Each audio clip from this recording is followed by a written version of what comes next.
China south సీని అక్రమంగా ఆక్రమిస్తుంది. ఈ సీలో ఉన్న చిన్న చిన్న రీఫ్స్ ఇప్పుడు మిలిటరీ బేసెస్, ఎయిర్పోర్ట్స్, హార్బర్స్ ఉన్న ఐలాండ్గా మారాయి. ఇవి న్యాచురల్గా క్రియేట్ అయిన ఐలాండ్స్ కాదు, ఇవి ఆర్టిఫిషియలీ క్రియేట్ చేసినవి.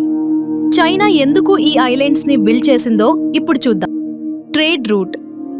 ప్రపంచంలోని almost $3.4 trillion value shipping trade every year ఈ సీ రూట్ ద్వారా వెళుతుంది.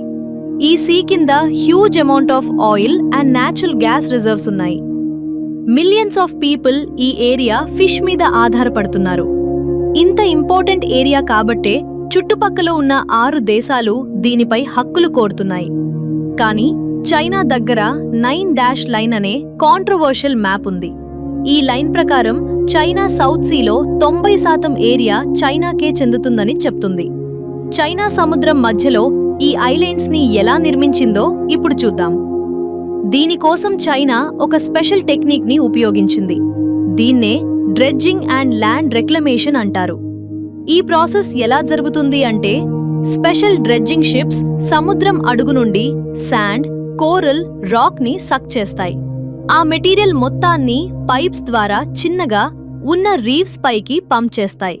కొన్ని మంత్స్ లో ఆ చిన్న రీఫ్ ఒక ఫుల్ ఐలాండ్ గా మారుతుంది. చైనా ఈ ప్రాసెస్ ని ఎంత స్పీడ్ గా చేసిందంటే 2013 నుండి 2016 మధ్యలోనే ఆల్మోస్ట్ 3000 ఏకర్స్ కంటే ఎక్కువ ల్యాండ్ ని క్రియేట్ చేసింది. మెయిన్ ఐలాండ్స్ ఏవి అంటే Fiery Reef, Subi Reef, Mischief Reef. ఈ 3 ఐలాండ్స్ స్ప్రాట్లీ ఐలాండ్ గ్రూప్ లో ఉన్నాయి. ఇవి ఇప్పుడు చైనాస్ మోస్ట్ ఇంపార్టెంట్ మిలిటరీ అవుట్పోస్ట్స్.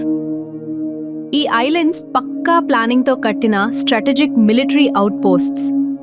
ఈ ఐలాండ్ పైన 3000 మీటర్స్ మ్యాసివ్ రన్వే కట్టారు. చైనాకి చెందిన లార్జ్ ఫైటర్ జెట్స్ మరియు బాంబర్ ఎయిర్ క్రాఫ్ట్స్ ఈజీగా ల్యాండ్ అవ్వచ్చు. శత్రువుల కదలికలను కనిపెట్టడానికి advanced radar and survival systems ని ఇన్స్టాల్ చేశారు. పెద్ద పెద్ద యుద్ధ నౌకలు ఆగడానికి డీప్ వాటర్ పోర్ట్స్ ని కూడా కట్టారు. ఇప్పుడు అందరిలో ఉన్న ఒక ప్రశ్న, చైనా ఎందుకు ఈ రిస్క్ తీసుకుంది? Number 1, strategic control. ఈ ఐలాండ్స్ ద్వారా చైనా తన మిలిటరీ ప్రెజెన్స్ ని స్ట్రాంగ్ చేసుకుంది. నంబర్ 2, ట్రేడ్ రూట్ డామినేషన్ కోసం. Number 3, resource control. Oil, gas, fishings rights మీద కంట్రోల్ కోసం. నంబర్ 4, టెరిటోరియల్ క్లెయిమ్ ని స్ట్రెంగ్థెన్ చేసుకోవడానికి. ఇంటర్నేషనల్ లా ప్రకారం ఒక కంట్రీ తన ఎక్స్క్లూజివ్ ఎకనామిక్ జోన్ ని తన కోస్ట్ లైన్ నుండి 200 నాటికల్ మైల్స్ వరకు క్లెయిమ్ చేసుకోవచ్చు. ఈ ఐలాండ్స్ ఉంటే చైనాకి అడిషనల్ క్లెయిమ్ చేయడానికి బేస్ దొరుకుతుంది.